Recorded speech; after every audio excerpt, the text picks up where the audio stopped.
Aujourd'hui, les copains, on va regarder un magnifique but contre son camp des gauchistes. Et pour ça, je vous conseille de venir avec un petit peu de matériel, à savoir un verre, de l'eau et une paille pour pouvoir boire les larmes des gauchistes. D'accord? Donc là, c'est Kamil Abderrahman, ce mec d'ultra-gauche, qui partage. Allez, ça dégage le facho Éric Zemmour. Donc c'est en référence à Éric Zemmour qui s'est vu annuler son meeting en Belgique. Voilà. Les meetings interdits, c'est cool.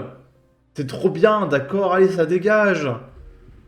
Et ici, on a Kamil Abderrahman, encore une fois, qui dit l'histoire se souviendra que la France et l'ARCOM auront permis à une chaîne de propagande raciste de se déguiser en chaîne d'infos pour mieux développer la haine de l'autre dans notre pays.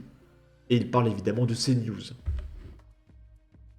Et ici, oh, la conférence de Jean-Luc Mélenchon sur la Palestine, annulée par l'université de Lille. Pablo Pilovivien qui répond l'université est un lieu important de la démocratie. L'empêcher de jouer son rôle est d'une gravité qui devrait tous et toutes nous alerter. D'un coup, là, tout de suite, maintenant, c'est la démocratie. Interdire Zemmour, c'est la démocratie, on vous crache dessus, etc. Par contre, interdire Jean-Luc Mélenchon, oh bordel, oh putain, la démocratie, la l'égalité, d'accord, la fraternité, là, c'est les droits de l'homme, etc., d'accord. C'est absolument merveilleux. Sandrine Rousseau qui répond mais si les universités ne sont plus des lieux du débat, où ceux-ci auront-ils lieu? Et du coup, il y a Adrien Quatennens, le défenseur de femmes, qui est passé sur BFM TV pour expliquer que c'est très très méchant d'interdire les meetings. Alors, ceux de Jean-Luc Mélenchon, hein. Ceux de Zemmour, c'est très bien de les interdire, mais par contre, ceux de Jean-Luc Mélenchon, c'est intolérable, d'accord? C'est le pire but contre son camp qui pouvait arriver. J'adore. On va écouter ça. Je mets les filtres anti-droit d'auteur. Et en plus, on va apprendre que faire des meetings politiques à l'université, c'est illégal en fait. Donc c'est pour ça que Jean-Luc Mélenchon a été bloqué, a été interdit, c'est qu'il n'a pas le droit. Là, il est en pleine campagne électorale pour les européennes, il n'a pas le droit. Et vous allez voir qu'en plus, il s'était pointé avec un drapeau assez choquant. Adrien Quatennens. Bonsoir Monsieur Quatennens. Tout à l'heure, un professeur Bonsoir. dans cette université, Philippe Frogel, était avec nous dans BFM Story. Il expliquait, il était plutôt pour que cette conférence soit annulée, parce que, il dit, ça ne me pose pas de problème ailleurs, mais dans l'université, c'est un lieu de savoir, on n'est pas là pour faire des meetings politiques. Et je rappelle qu'il a dit « Honte aux censeurs, personne ne nous fera taire !» Bon, sauf si c'est pour interdire Éric Zemmour. Là, c'est très bien. Je pense que c'est un tort de la part en plus d'un universitaire. Quiconque connaît l'université, c'est que l'université est un lieu où la liberté d'expression est sacralisée, où la liberté politique est sacralisée dès lors qu'elle ne trouble pas l'ordre public ni n'empêche les enseignements de se dérouler, ce qui était le cas en l'espèce. Vous savez, des conférences comme celle-ci, il y en a d'organisées depuis plusieurs semaines, elles se déroulent toutes très bien, mais depuis quelque temps, nous voyons un cortège de censeurs qui ont surtout la volonté que ce que nous avons à exprimer sur le sujet israélo-palestinien ne s'exprime pas et qui... Alors, encore une fois, ça m'éclate de rire. Mais Éric Zemmour, quand il s'est censuré de partout, elle est où la liberté politique de s'exprimer, de la divergence d'opinion, etc. En fait, tout ce qu'il dit s'applique à Éric Zemmour. Donc vraiment, ça n'a aucun sens. qui essaye de faire haro sur ce type de conférence. Je crois que ce soir, tous les démocrates devraient avec nous protester contre cette censure. Je note que cette censure, d'ailleurs, comme l'explique le communiqué de l'Université de Lille, elle est d'abord... Et puis, les gauchistes qui nous parlent de censure et de censeurs. Les gauchistes qui parlent de censeurs. Non mais le culot, quoi.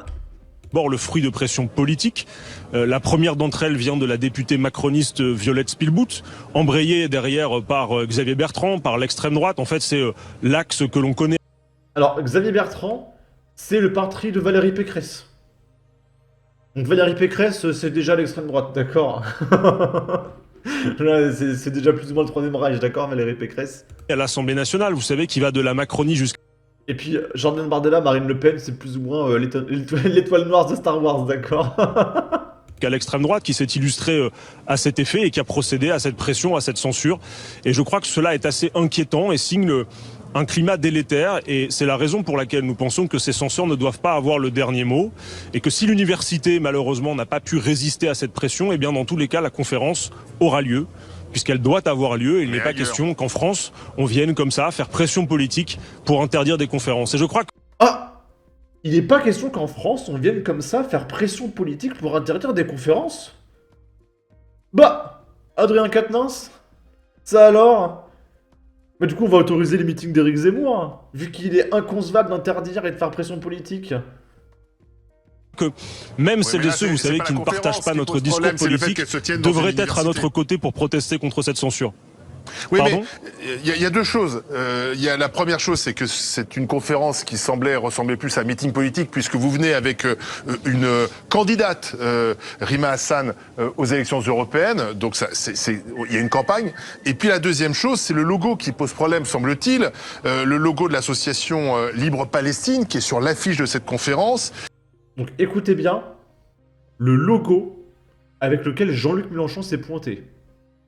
Et qui montre un territoire qui englobe Israël, la Cisjordanie, la bande de Gaza comprise, et qui donne l'impression que finalement, s'il y a un État palestinien, on ne sait pas où on mettra les Israéliens. Et c'est ça aussi qui a choqué et qui peut créer de la tension.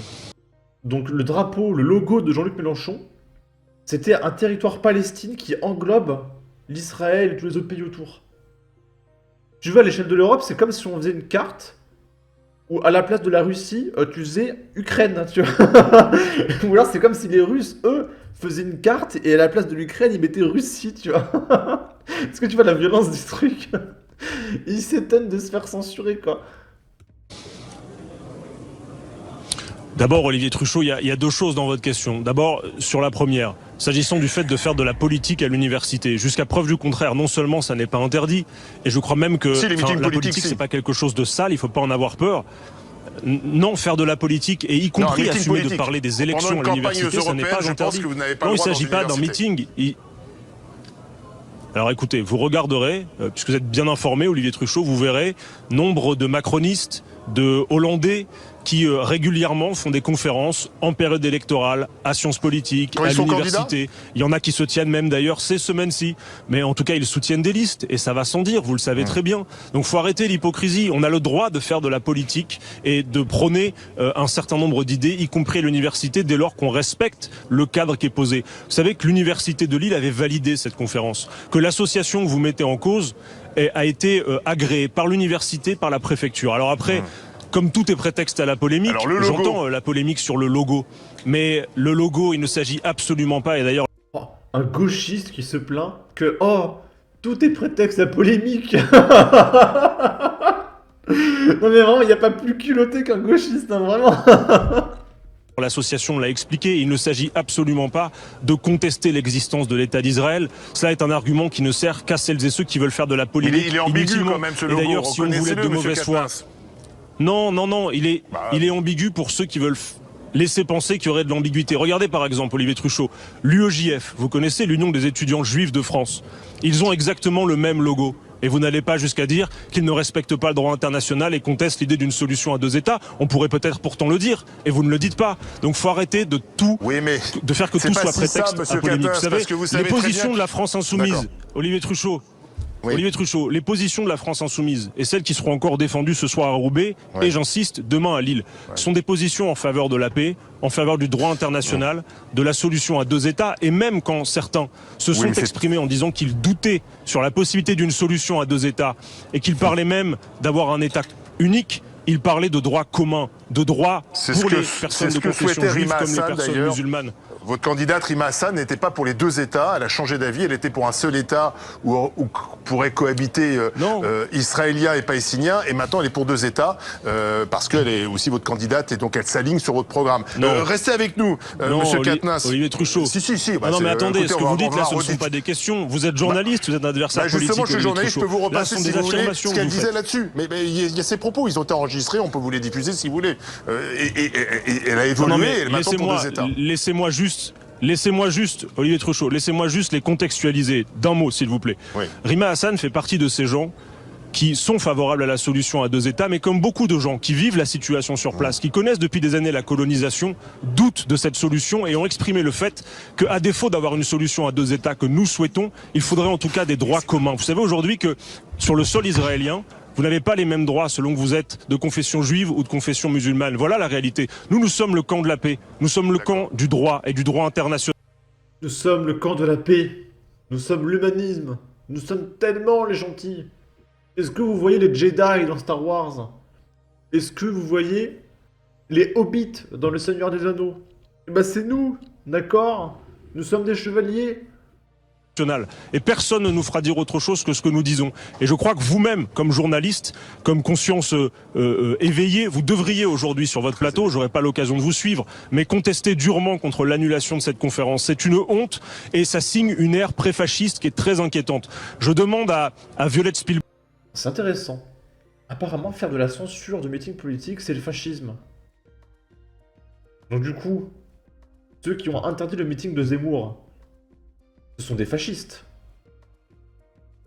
Donc là, Adrien Quatennens nous explique bien que le gauchisme, c'est le fascisme. On est d'accord, à un moment donné. La candidate, la députée macroniste qui a pris la tête de cortège des censeurs, si elle ne serait pas mieux inspirée de rejoindre dès ce soir le Rassemblement National ou pourquoi pas M. Zemmour, parce que cela semble être davantage conforme à ses opinions. Adrien Quatennens répond. Ok, là il y a eu un gros cut, ça parle d'autre chose. C'est la fin du reportage. Et il y a un truc que je vois depuis tout à l'heure, faudra que j'y jette un œil.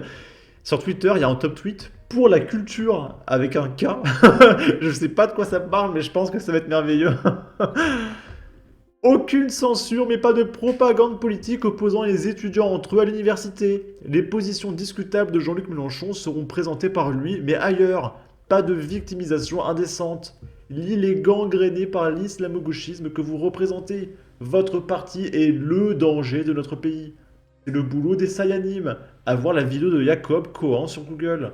Pourquoi spécialement dans les facs? Pour créer des malaises, des bagarres et des disputes entre étudiants. Les gens ont le droit d'étudier en paix. Propre, content de te voir en première ligne. Et oui, c'est la claque du moment, la roue tourne.